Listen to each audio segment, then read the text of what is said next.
লেখা রে এখানে? মদ খাবি তো আয়। লেখা রে এখানে মদ খাবি তো আয়। কি লিখে আছে এটা? মদ খাবি তো আয়।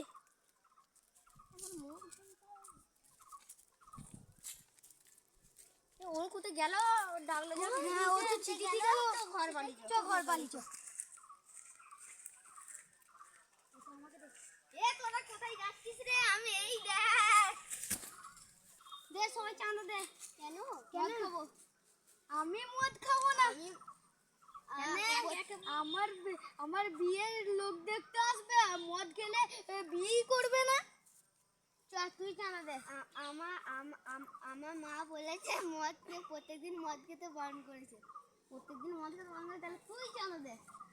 না মা, হ্যালো হ্যালো, মা গ্যাসের বইটা জমা দিতে বলেছিলে তো? হ্যাঁ হ্যাঁ, গ্যাস জমা দিতে যাচ্ছি। চ। এ তোদের দিকে চাঁদা দিতে হবে না, আমি চাঁদা দেবো। ও তাই বল। হ্যালো মা, কালকে দিলে তো হবে।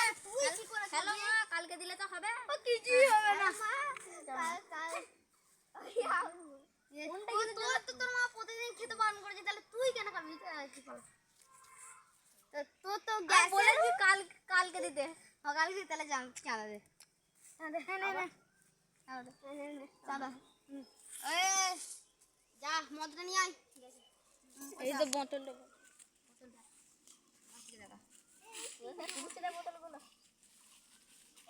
এই যে মদ নিয়ে চলে এসছি।